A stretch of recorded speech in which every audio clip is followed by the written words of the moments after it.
اعوذ باللہ من الشیطان الرجیم بسم اللہ الرحمن الرحیم۔ السلام علیکم۔ نمل ناول کا باب نمبر 15۔ اور وحی کی آپ کے رب نے شہد کی مکھی کی طرف، یہ وہ کمرہ ہے جہاں میں کبھی نہیں گئی، یہ وہ کمرہ ہے جہاں میں کبھی سانس نہیں لے سکی۔ اندھیرا یہاں چمگادڑ کی طرح پھیلا ہے، کوئی روشنی نہیں سوائے ایک مدھم ٹارچ کی، شہد کی مکھیوں کی، چینی زردی ہر شے پہ ہے، اور سیاہ غلبہ تباہی احساس ملکیت۔ مگر یہ وہ ہیں جو میری مالک ہیں، نہ ظالم نہ بے حس، صرف لا علم۔ یہ شہد کی مکھیوں کا وقت ہے۔ سرما میں وہ خود کو سارے برفزار میں پھیلا لیتی ہیں، جہاں گرم دنوں میں مکھیاں صرف اپنے لاشیں اٹھاتی تھیں۔ شہد کی مکھیاں سب عورتیں ہوتی ہیں، کنیزیں اور ملکہ۔ وہ اپنے مردوں سے چھٹکارا پا چکی ہوتی ہیں۔ موسم سرما عورتوں کے لیے ہے۔ کیا اس دن سرما میں ان کا چھتا برقرار رہ پائے گا؟ کیا وہ اگلے سال میں داخل ہو سکیں گی؟ وہ کس چیز کا ذائقہ محسوس کریں گی؟ کرسمس کے گلابوں کا۔ شہد کی مکھیاں آزاد اڑنے لگی ہیں، وہ بہار کی چمک محسوس کر رہی ہیں۔ سلویا پلا۔ ہاشم سے جلد معذرت کر کے وہ دونوں اٹھائیں، خاموش، بالکل خاموش۔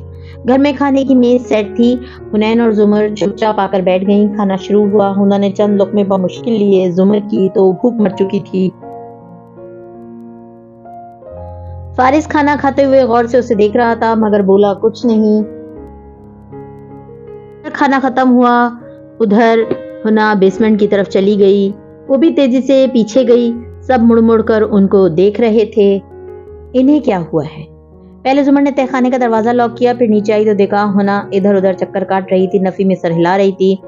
حنین، یاد ہے میرے نکاح والے روز سعدی کسی حلیمہ سے اس کے باس سے ملنے کی اپائنٹمنٹ لے رہا تھا؟ سارے شہر میں ایک ہاشم کی سیکرٹری تو نہیں ہوگی نا حلیمہ نام کی؟ حنین ماننے کو تیار نہ تھی۔ زمر تیز نظروں سے گھورتی سامنے آ کھڑی ہوئی۔ مگر سارے شہر میں جس حلیمہ کا باس تمہارے ایگزام میں چیٹنگ والی بات جانتا تھا وہ ہاشم ہی تھا۔ حنین ایک دم شل رہ گئی۔ دیکھو ہونا، ہاشم ہمیں پہلے دن سے کہہ رہا ہے کہ وہ سعدی سے اس شادی کے بعد سے نہیں ملا۔ اس نے کرن حماد کے جانے والوں کی شادی کا ذکر کیا، وہ شادی پہ جس زمر نے مسز جواہرات سے مدد مانگی تھی، مگر ہاشم ہم سے جھوٹ بول رہا تھا۔ نوشیروہ بھی جھوٹ بول رہا ہے، دونوں ضرور کچھ جانتے ہیں۔ کبھی نہیں، وہ کبھی ایگزام والی بات بھائی کو نہیں بتائیں گے۔ وہ نفی میں سر ہلا رہی تھی۔ اور بھائی کو ہاشم سے ملنے کے لیے اپائنٹمنٹ کی کیا ضرورت؟ بھائی کے کال ریکارڈز میں آپ کے نکاح کے وقت کسی کو کال کرنے کا ریکارڈ نہیں ملا ہے۔ ہو سکتا ہے وہ کوئی اور سم استعمال کر رہا ہو، کچھ تو تھا اس ملاقات میں جو ہاشم نے اسے ہم سے چھپایا۔ ہاشم بس کر دیں پھپھو، وہ ایک دم چلائی تھی۔ ہر وقت ہاشم برا ہے کہ گردان، کیا بگاڑا ہے انہوں نے آپ کا؟ زمر کی ابرو ناگواری سے بچے۔ تمہارے دماغ پہ جو پٹی چڑھی ہے اس کو اتار کر دیکھو گی تو نظر آئے گا۔ مجھے آپ کو وہ سب بتانا ہی نہیں چاہیے تھا۔ پتہ نہیں ایک دن مجھے کیوں یہ لگا تھا کہ آپ مجھے ایسے ہی جج کریں گی۔ بے بسی سے اس کی آنکھوں میں آنسو آ گئے، پھر آنکھیں رگڑیں۔ ایک دم ذہن میں جھماکا سا ہوا۔ وہ نیکلیس جو بھائی کی جیب میں کسی نے پارٹی والے دن ڈالا تھا، وہ نیکلیس بھائی کی چیزوں میں نہیں تھا جب ہم ادھر آئے تھے۔ اگر واقعی ہاشم بھائی سے ملنے گیا تھا تو ہو سکتا ہے وہی واپس کرنے گیا ہو۔ کیا بتاتے ہاشم ہمیں؟ چوری شدہ نیکلیس واپس کرنے آیا تھا سعدی، ان کو لگا ہوگا کہ ہم غلط سمجھیں گے، سو بھائی کی عزت رکھی۔ وہ زمر سے زیادہ خود کو تسلی دے رہی تھی۔ تو پھر سعدی کی کون سی عزت رکھنے کے لیے ہاشم نے اس کو ایگزام والی بات بتائی؟ ایک دم ہنا کی آنکھوں میں غصہ در آیا۔ انہوں نے کچھ نہیں بتایا ہوگا، میں کبھی یقین نہیں کر سکتی، مگر آپ نے تو مجھے جج کرنا ہے نا اب۔ ٹھیک ہے، ساری عقل آپ میں ہے، میں اندھی سہی۔ زمر پیر پٹک کر مڑی اور سیڑھیاں چڑھتی گئی۔ حنین گہرے گہرے سانس لیتی وہیں کرسی پہ بیٹھ گئی۔ اس کی رنگت اڑ چکی تھی اور ہاتھ پیروں میں جان نہیں تھی، مگر گردن نفی میں ہل رہی تھی۔ میں کبھی یقین نہیں کروں گی زمر اپنے بغض اپنے پاس رکھیں، کبھی ان کو فارس ماموں قاتل لگتے ہیں، کبھی ہاشم، دل میں سوچتی گئی۔ اس نے موبائل اٹھایا اور اسکرین روشن کی۔ ہاشم کا آخری پیغام، کین آئی کال یو؟ 1.5 ماہ پہلے آیا تھا، پورا اگست دونوں کی کوئی بات نہیں ہوئی تھی۔ ابھی پھر اس کا میسج آیا، زمر جانتی ہیں کہ تم مجھ سے بات کرتی ہو؟ اس نے پوچھا۔ میں تو پچھلے 7 سالوں سے آپ سے بات کرتی آئی ہوں، اس میں چھپانے والی کیا بات ہے؟ وہ بظاہر حیران ہوئی، مگر ذہن مزید الجھتا رہا۔ مگر وہ بات کرتی گئی۔ زمر اوپر والے کمرے میں آ کر بیٹھی تو شدید غصے میں تھی۔ وہ صوفے پہ بیٹھا سیل فون پہ کچھ ٹائپ کر رہا تھا۔ نظر اٹھا کر اسے دیکھا۔ میں سن رہا ہوں۔ وہ چونک کر فارس کو دیکھنے لگی۔ کیا؟ وہی جو آپ کہنا چاہتی ہیں؟ بتائیں کیا مسئلہ ہے؟ اور اس ایک لمحے میں زمر کو لگا اگر کوئی ایک شخص تھا جو واقعی تحمل سے اس کی ساری بات سنے گا تو وہ وہی تھا۔ وہ اس کی طرف گھومی۔ تم نے کوئی اتنا اندھا انسان دیکھا ہے کبھی جس کے سامنے 1000 ثبوت لا کر رکھو تب بھی وہ نہ مانے؟ فارس نے نظر اٹھا کے سر سے پیر تک زمر کو دیکھا۔ جی دیکھا ہے، زمر غور کیے بنا کہہ رہی تھی۔ لوگ اتنے اندھے کیوں ہو جاتے ہیں کہ نہ بات سنے نہ سمجھے؟ کیونکہ ان کے ایموشنز انوالوڈ ہوتے ہیں۔ زمر بالکل چپ ہو گئی، پھر سر جھٹک کر رخ پھیر لیا۔ پھر چند لمحے اس کو دیکھتا رہا۔ آپ اور ہنا بیسمنٹ میں کیوں گئی تھی؟ مگر زمر کے پاس جواب تیار تھا۔ حنین سے کہا تھا ایک کلائنٹ کے لیے کچھ کام کرنے کو، وہی دیکھ رہی تھی۔ اسے پتا تھا زمر جھوٹ نہیں بولتی، سو مطمئن ہو گیا، مگر وہ خود شدید غیر مطمئن تھی اور اس سب میں دراز میں رکھا کی چین اس کے ذہن سے ہی اکثر محو ہو چکا تھا۔ جب کنج قفس مسکن ٹھہرا اور جیب و گریباں توقو رسن، آئے کہ نہ آئے موسم گل، اس درد جگر کا کیا ہوگا؟ نیچے کے خانے میں بیٹھی حنین موبائل پہ ٹائپ کر رہی تھی۔ اوکے گڈ نائٹ فون رکھا تو خمر کا اثر ہوا ہونے لگا، سکون ختم ہو گیا اور تو زخم پہ صرف برف کی ڈلی رکھی تھی۔ ادھر برف پگھلی، ادھر جلن پھر سے شروع۔ جب سوچو سے تنگ آ گئی تو شیخ کی کتاب اٹھائی اور وہیں فرش پہ بیٹھ گئی۔ پچھلے 2 ماہ سے اس نے کتاب نہیں پڑھی تھی۔ جب بھی تکلیف ہوتی وہ ہاشم میں ڈسٹریکشن ڈھونڈتی۔ اب صفحے کھولے تو روشنی کا سا چمکتا ستارہ دروازہ سامنے نظر آیا۔ اسے دھکیلا تو قدیم دمشق کی ایک دوپہر کھلتی چلی گئی۔ مدرسۃ الجوزیہ کے سامنے کا منظر نامہ زرد سا تھا۔ ایسے میں مسجد کے سامنے درخت تلے بیٹھی تھی۔ وہ تھک چکی تھی، تکان بہت شدید تھی اور اپنا آپ کمزور محسوس ہو رہا تھا۔ وہ کتنی دیر وہیں تپتی دوپہر میں بیٹھی رہی۔ قریب میں پانی کا جوہر تھا، وہ کنکر اٹھا کر اس میں پھینکتی رہی۔ پانی میں دائرے بنتے رہے۔ دفعتاً اس نے قدموں کی چاپ سنی۔ سر اٹھایا تو ہر طرف سے لوگ چلتے ہوئے اس کے قریب آ رہے تھے، یہاں تک کہ اس کے گرد دائرہ سا لگ گیا، ہجوم کا دائرہ۔ وہ سب اسے دیکھ رہے تھے، چہمگوئیاں کر رہے تھے۔ وہ الجھی ہوئی سی بیٹھی تھی۔ تبھی لوگوں نے راستہ چھوڑا اور حنا نے دیکھا اس کے باریش شیخ استاد قدم چلتے چلتے آ رہے ہیں۔ وہ اسی طرح بیٹھے ان کو ٹکر ٹکر دیکھے گئی اور اس کے قریب آ کر وہ بیٹھ گئے۔ تعصب بھری مسکراہٹ سے اس کا چہرہ دیکھا۔ تبھی ایک صدا لگانے والے نے صد لگائی، کیا ہے اس شخص کی دوا جس کو ایک لا علاج مرض نے یوں جکڑ لیا ہو کہ اس کا دین اور دنیا دونوں برباد ہونے والے ہوں؟ شیخ نے گہری سانس بھری۔ اللہ نے اتاری ہے ہر مرض کی دوا، جو اسے جانتا ہے وہ اسے جانتا ہے، جو اسے نہیں جانتا وہ اسے نہیں جانتا۔ اور تب انہوں نے دیکھا کہ شیخ کے ساتھ کوئی موجود ہے۔ اس پرانے زمانے کے پرنٹ میں ایک رنگین لڑکی، اس کی اینک لگی تھی، بالوں کی فرینچ چوٹی تھی، چہرہ تازہ اور شاداب تھا اور وہ حنین کی طرف اشارہ کر کے شیخ سے پوچھ رہی تھی اسے کیا مرض لاحق ہے؟ درخت تلے بیٹھی انہیں نمک کا مجسمہ ہو گئی ششدر اسے دیکھتے ہوئے ساتھ والی لڑکی سے گویا ہوئے، اسے مرض عشق ہے۔ حنین ایک دم بدک کر کھڑی ہوئی، بے یقینی سے سر نفی میں لائے، سب غلط ہو رہا ہے، میں یہاں نہیں ہوں، میں وہاں ہوں۔ اس لڑکی کی طرف اشارہ کیا، یہاں تو وہ بیٹھا ہوتا تھا، وہ لاغر کمزور ہڈیوں کا پنجر، وہ بیمار شخص۔ مجھے کوئی بیماری نہیں، میں ٹھیک ہوں۔ دونوں بازو سینے پہ پھیلائے وہ وحشت سے کہہ رہی تھی، پھر قدم بڑھائے تو جوہر کنارے زنجیر پا ہوئے پانی میں اپنا عکس جھلملایا۔ وہ ڈل، کمزور اور بے رونق چہرے والی کہیں کھوئی سی لڑکی، واقعی اس کا چہرہ تھا۔ اس نے بے یقینی سے نفی میں سر ہلایا۔ وہ اس کے قریب آ کھڑے ہوئے۔ علاج کے لیے ضروری ہے کہ مریض کو اپنے مرض کا ادراک بھی ہو، وہ خود صحت یاب ہونا چاہے، تبھی ہو سکتا ہے۔ کیا تم ٹھیک ہونا چاہتی ہو؟ انہیں کا گویا دل ہی ٹوٹ گیا۔ اپنے عکس کو دیکھتے ہوئے زمین پہ بیٹھتی چلے گئی، آنسو اس کی آنکھوں سے رواں تھے۔ یہ میں نہیں ہوں، یہ میں نہیں ہو سکتی۔ ہاتھ مٹی پہ رکھے وہ رونے لگی تھی۔ میں اس بیمار شخص جیسی نہیں بننا چاہتی، میں کیا کروں شیخ؟ وہ پنجوں کے بل اس کے ساتھ بیٹھے۔ میرے پاس تمہارے مرض کا علاج ہے، اس کے لیے تمہیں میرے ساتھ چلنا ہوگا۔ وہ نرمی سے کہہ رہے تھے، دوائے شافی کے سفر پہ تم چلو گی لڑکی؟ حنین نے کتاب بند کی تو آنکھوں سے آنسو گر رہے تھے۔ نفی میں سر ہلاتے اس نے آنکھیں رگڑی۔ مجھے کوئی مرض نہیں ہے، میں ٹھیک ہوں، مجھے نہیں پڑھنا اس کتاب کو۔ اس نے گھٹنوں میں سر دے دیا۔ برف کی ڈلی لگانا زخم پہ مرہم لگانے سے زیادہ آسان تھا۔ تمہاری یاد کے جب زخم بھرنے لگتے ہیں، کسی بہانے تمہیں یاد کرنے لگتے ہیں۔ وہ صبح چمکیلی اور گرم طلوع ہوئی تھی۔ اوائل ستمبر کے دن تھے، حبس میں کمی تھی مگر گرمی ہنوز ویسی ہی تھی۔ نیکسی میں ناشتے کی خوشبو پھیلی تھی۔ فارس آفس کے لیے تیار چائے پی رہا تھا۔ زمر ہاشم کو فون کر کے سالگرہ کی تقریب کے ملتوی ہونے کا بتا کر معذرت کر رہی تھی اور سیم اس پہ خوش نہ ہونے کے باوجود خاموش تھا۔ اسی دوران ہنا نے فارس سے کہا کہ اسے ریسٹورانٹ چھوڑ دے۔ حامی بھر کر وہ کہنے لگا، جیسے زمر کی کلائنٹ کے لیے کیا ویسے ہی میرا ایک کام کر دو گی؟ ہنا نے چونک کر زمر کو دیکھا۔ زمر نے بظاہر اطمینان سے فون رکھا اور ادھر آئی۔ فارس پوچھ رہا تھا کہ رات ہم بیسمنٹ میں کیا کر رہے تھے، تو مجھے بتانا پڑا کہ کس طرح تم نے میری کلائنٹ کے کانٹیکٹ کا اکاؤنٹ کھول کر دکھایا مجھے۔ آنکھوں میں اشارہ کیا۔ حنین نے نظریں جھکا دیں۔ جی کر دوں گی۔ وہ چابی اور والیٹ لینے اٹھ گیا۔ میز کے گرد وہ دونوں رہ گئیں۔ ابا اور سیم کافی فاصلے پہ ٹی وی کے آگے بیٹھے تھے۔ حنین نے صرف ایک ناراض نظر اس پہ ڈالی۔ کیا یہ دھمکی تھی کہ اگر میں نے یہ کانٹیکٹ ختم نہیں کیا تو آپ ماموں کو بتا دیں گی؟ زمر نے چپتی نظروں سے اسے دیکھا۔ میں اس سے نہیں، ہاشم سے بات کروں گی اب، اور جس دن میں نے ہاشم سے بات کی نا وہ تمہاری طرف دیکھنے سے بھی جائے گا، اس لیے بہتر ہے کہ تم خود سے رابطہ ختم کر دو۔ اسے گھرا بہت ہو گئی نرمی اور لاڈ۔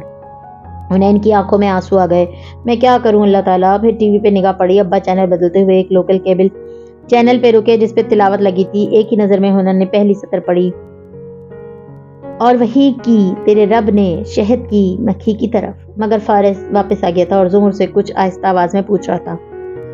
جب میں رہا ہوا تو سعدی نے مجھے بتایا کہ اس نے جج کو بلیک میل کیا ہے۔ اس کے پاس جج کے خلاف مواد تھا۔ وہ مواد مجھے اس کی چیزوں سے نہیں ملا۔ اس کے لیپ ٹاپ میں بھی کچھ نہیں ہے۔ اس نے یقیناً جج کو واپس کر دیا ہوگا۔ حنین بے دھیانی سے سننے لگی۔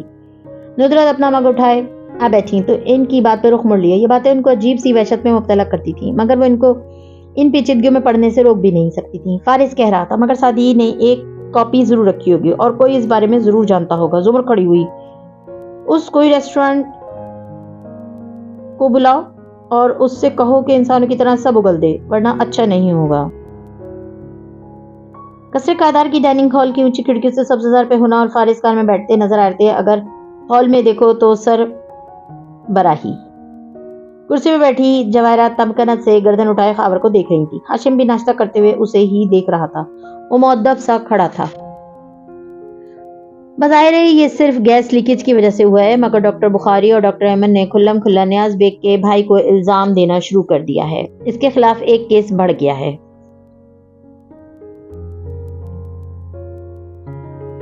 ہاں تو مسئلہ کیا ہے؟ ان کے آپس کے مسئلے ہیں یہ۔ جواہرات نے ناک سے مکھی اڑائی۔ خاور ہلکا سا مسکرایا۔ مسئلہ یہ ہے مسز کاردار کہ سب کچھ بہت پرفیکٹ تھا۔ گارڈز کو مارا نہیں گیا، جلنے نہیں دیا، بلکہ آگ سے دور کر دیا گیا۔ اسٹریٹ لائٹس آف ہو گئیں، آگے پیچھے کے سی سی ٹی وی خراب کر دیے گئے۔ علیم بیگ غنڈہ ہے اور غنڈے ایسی پرفیکشن سے کام نہیں کرتے۔ فارس ہاشم نیپکن سے لپٹا پاتے ہوئے پیچھے ہو کر بیٹھا۔ یہ فارس نے کیا ہے نا؟ خاور نے اس بات میں سر ہلایا۔ مجھے بھی یہی لگا، یہ اسی کا اسٹائل ہے، مگر اس رات وہ گھر پہ ہی تھا۔ گارڈز نے اسے آتے دیکھا اور پھر صبح جاتے دیکھا۔ وہ رات گھر سے نہیں نکلا۔ یہی بات مجھے سمجھ نہیں آئی۔ ہو سکتا ہے اس نے کسی اور کے ذریعے یہ کام کروایا ہو۔ بہرحال میں پتہ کر رہا ہوں۔ وہ چلا گیا تو نوشیروہ آتا دکھائی دیا، نیند سے بھری آنکھیں اور سست انداز کرسی پہ ڈھہ سک گیا۔ ذرا حواس بیدار ہوئے تو گفتگو کی طرف متوجہ ہوا۔ جواہرات فکر مندی سے کہہ رہی تھی اس ڈاکٹر نے فارس کے خلاف گواہی دی تھی، اس کے شوہر نے سعدی کو غائب کروایا، یقیناً فارس نے ان سے بدلہ لیا ہے۔ ضروری نہیں ہے یہ اس نے کیا ہو، وہ ابھی جیل سے آئے، مزید ٹربل افورڈ نہیں کر سکتا۔ ہاشم پر یقین نہیں تھا۔ پھر شیرو کو دیکھا جو اپنے ناشتے کو ڈھکا شیشے کا کور اٹھا رہا تھا۔ ہاشم مسکرائے، یعنی نوشیروہ کاردار آج آفس وقت پہ آئیں گے؟ شیرو نے جمائی روکتے ہوئے اس بات میں گردن ہلائی۔ لیکن سعدی پھر ہمارے لیے لازمی کام کرے گا، شرط یاد دلائی۔ بالکل، میں 3-4 دن تک جاؤں گا اس سے ملنے، جو تفصیلات چاہیے وہ لے کر ہی آؤں گا۔ سیل فون اٹھاتے ہوئے وہ اٹھ کھڑا ہوا۔ جواہرات نے فکر مندی سے اسے دیکھا۔ تم سعدی سے چھٹکارا حاصل کرو ہاشم، وہ تمہیں نقصان دے گا، کچھ نہیں کر سکتا وہ۔ بے نیازی سے سر چھٹکتے وہ باہر کی طرف کیا۔ اس مال کی دھن میں پھرتے تھے، تاجر بھی بہت، رہزن بھی گئی۔ چلیں؟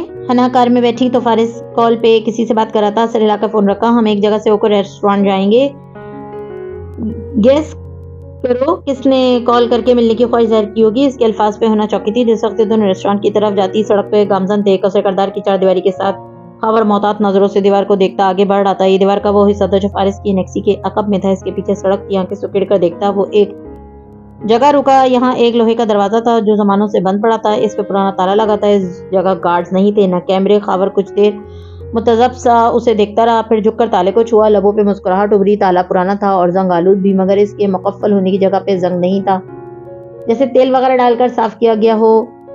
چابی گھسانے والی جگہ کا زنگ بھی صاف تھا۔ سو فارس غازی رات کو ادھر سے نکلتا تھا۔ Good good. اس کے ہاتھ خزانہ لگ گیا تھا۔ فارس اور حنین ریسٹورانٹ میں داخل ہوئے تو ایک دم ہنا رکی۔ تعجب سے فارس کو دیکھا اور شکل یوں بنائی جیسے حلق تک کڑواہٹ